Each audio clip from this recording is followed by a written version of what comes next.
Hey everybody, it's Safi and Marco Dish Out on Movies, the only movie review show on YouTube to review movies in terms of food. It's just Marco here once again, and I am here to review VHS 85.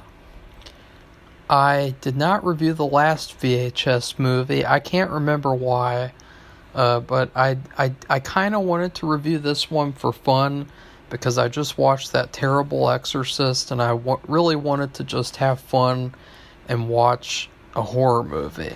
You know, not like what that Exorcist movie was, because honestly, this movie was more of a horror movie than The Exorcist. Like, seriously, The Exorcist Believer, that is.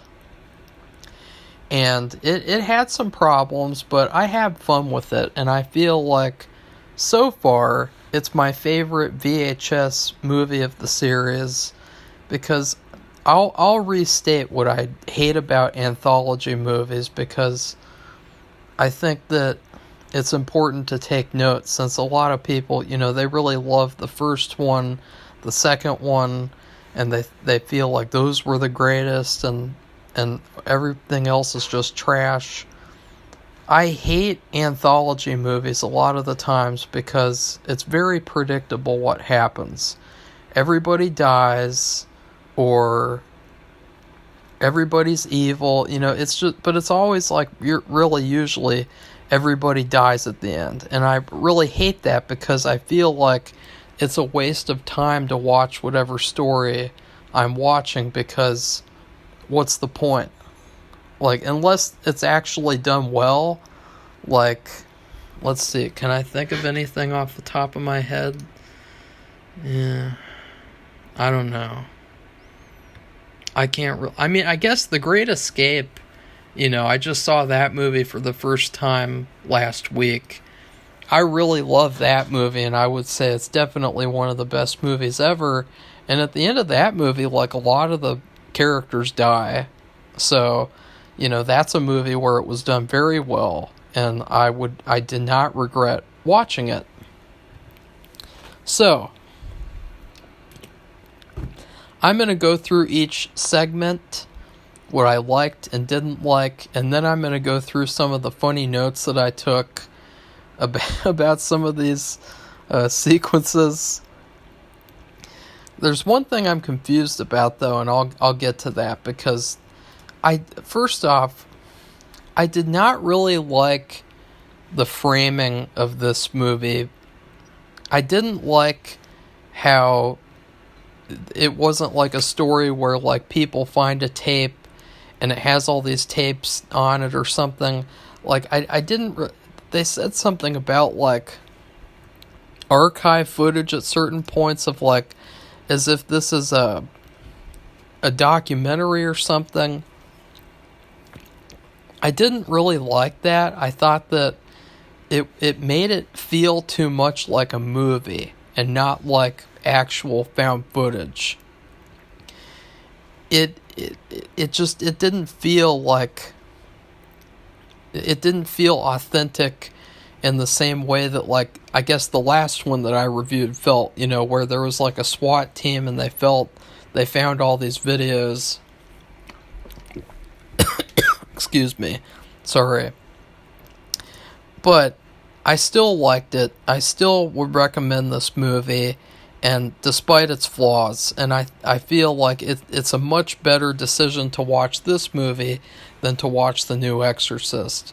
And so on to the actual segments. So I did not like the framing, because another thing is, like, there were like commercials in these segments. Like, they would cut away to like this other thing, like these other commercials and things. Like, there was this one thing where, like, a zombie was joining these people to picnic or something, and I was wondering, like, what's that? Like, what's that? Like, there were these things, like, they just kept on cutting away at certain points, and I didn't like that. I thought that was taking me out of the segments and out of it as found footage.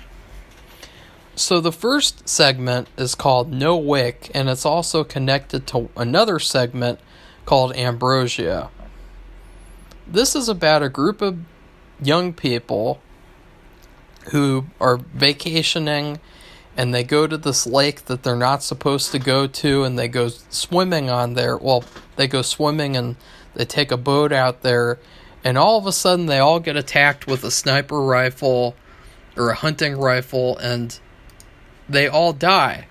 But then they all wake up, and somehow they have all come back from the dead. And it's something about the water and them having swam in the lake, I believe.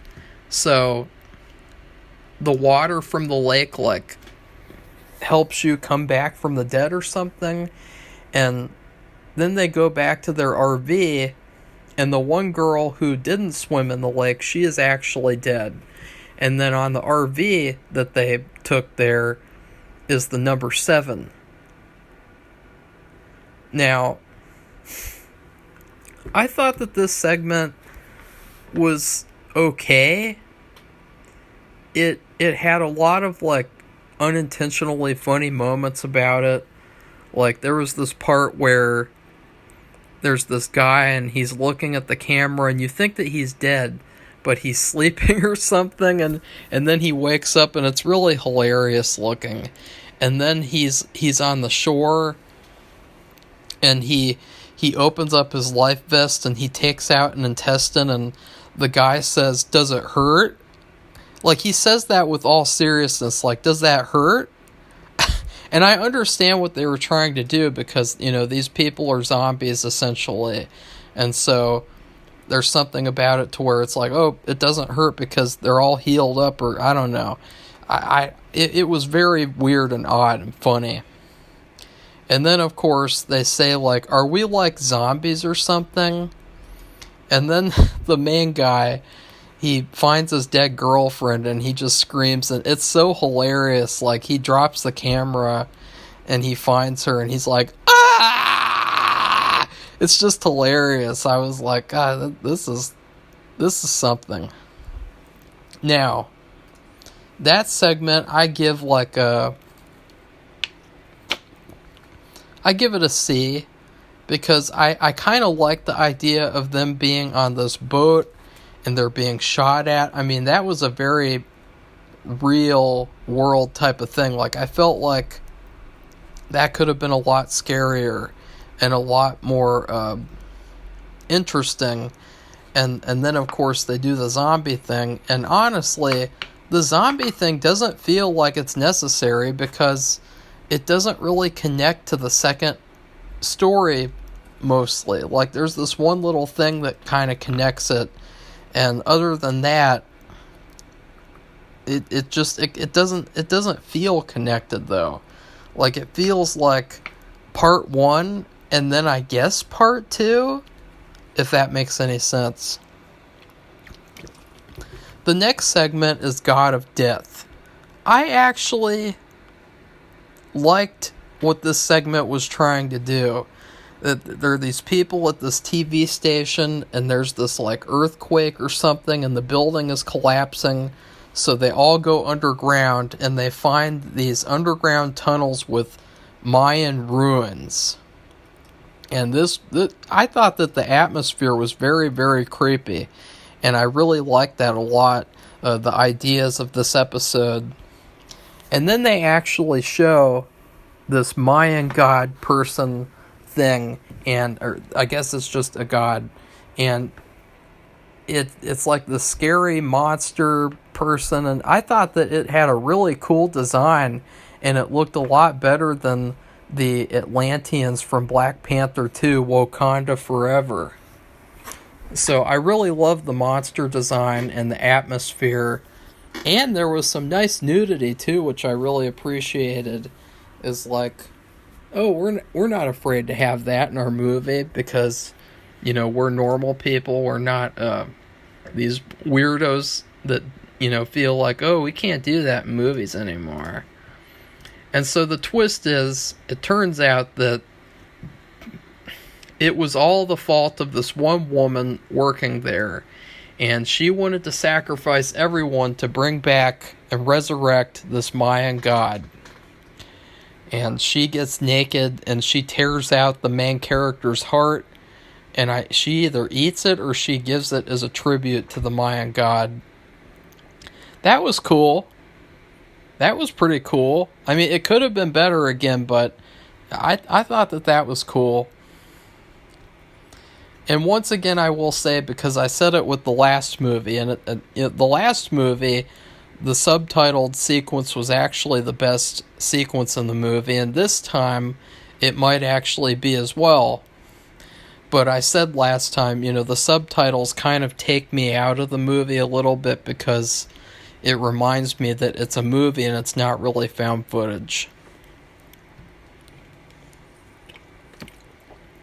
Now, the next story is TKNOGD. Techno God is what it's supposed to say. This segment is about Beyonce summoning a digital god in the digital world using VR. Now, this segment didn't feel like the 80s to me at all. It felt like a segment that would be better for VHS 2022 or something.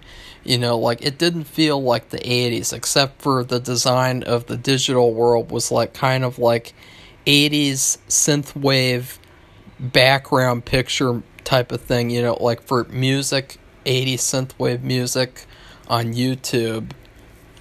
But this segment, Beyonce, she goes on this monologue in front of this crowd, and she's like, since there's a digital world, there has to be a digital God. And, I am calling out for that digital God in the digital world because technology has killed the real God. It's very, very bizarre. It doesn't make any sense. It's very weird. And obviously, the digital God looks... I haven't seen Aquaman yet, but I have seen pictures of the villain. He looks like the villain. It's a very fake-looking CGI creature, and, he kills the woman, and it's so hilarious because the crowd, they all clap for her even though she's dying or dead, and then they take off her VR helmet, and there's this hilarious eyeball effect, and it had me laughing, I got to admit.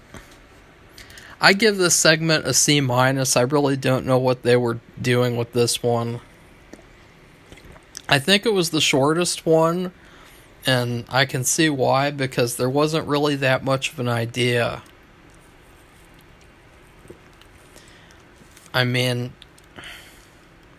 they're very limited too, since it was just one woman, Beyonce herself, and, there wasn't really much they could do with this segment. There wasn't very much potential for, let's say if they expanded this to a full movie. They really couldn't. It was just kind of like a little thing, and, I wasn't very much of a fan. But, it's not the worst thing in the world. So, the next segment is Ambrosia. This one connects to No Wake.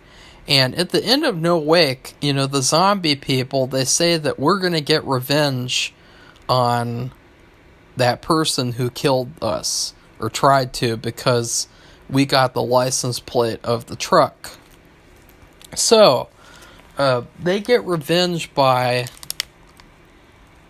giving the squirt gun, because they had this squirt gun that they were doing shots with, and I guess they filled it up with lake water, and they gave it to this kid at this...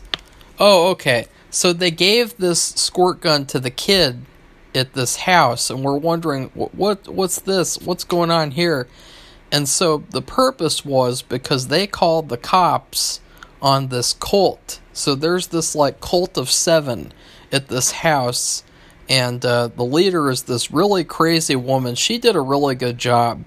She was probably my favorite actor of the whole movie.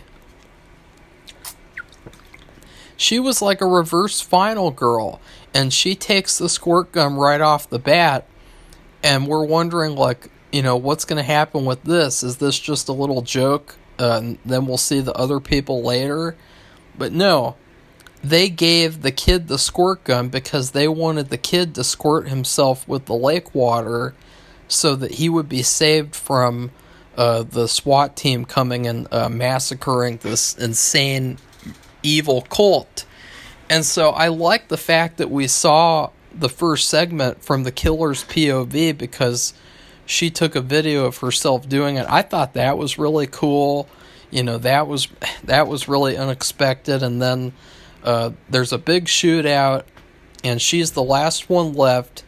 And then she's trying to kill the SWAT team, and she gets killed. But the twist is that she got squirted with that lake water and the squirt gun, so she got to survive.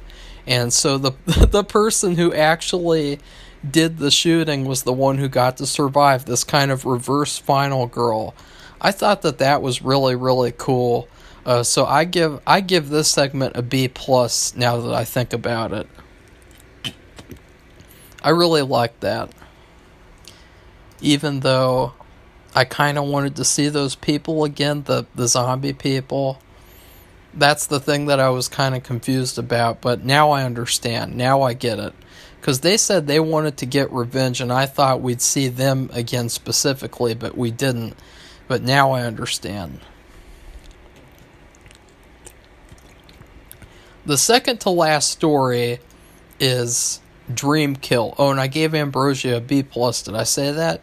The second to last one is Dream Kill. Now, this was the one that interested me, because this one is a spin-off, or kind of like a segment that takes place in the universe of The Black Phone. And you guys know how much I love The Black Phone. I really love that movie. I felt like, wow, this was a fresh, fun, original, good horror movie that came out. It wasn't that scary, but it was very, very well done and very enjoyable.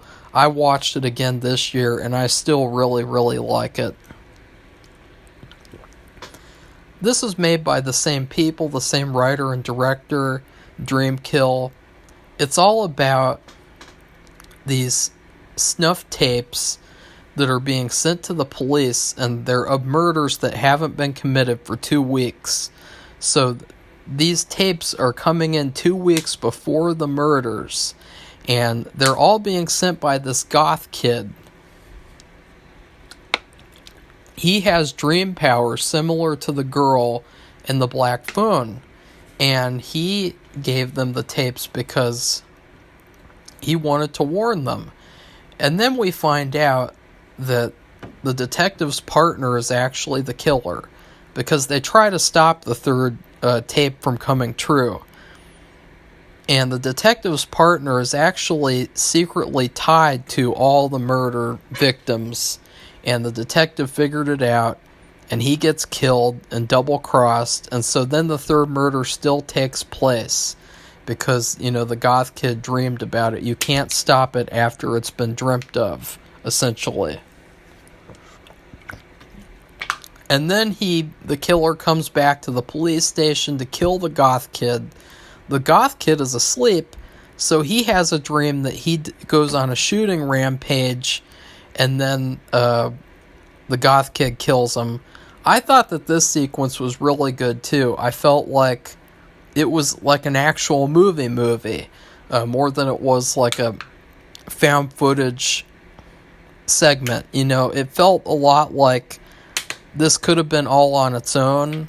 It didn't really feel like found footage like the other ones, because it was trying to be inventive. They were trying to be creative by like having footage be of, surveillance footage and stuff like that, and it just felt a lot more like a regular movie, but it was very good. I really liked the murders in it. I really liked the style. I felt like Dream Kill was probably the one that felt the most 80s out of all these anthology segments. So I give it a B+ as well. I would definitely watch it again, which I already said before, I've watched the whole movie again. And then finally, the wraparound. This one was kind of goofy, and it had some very unintentionally funny moments.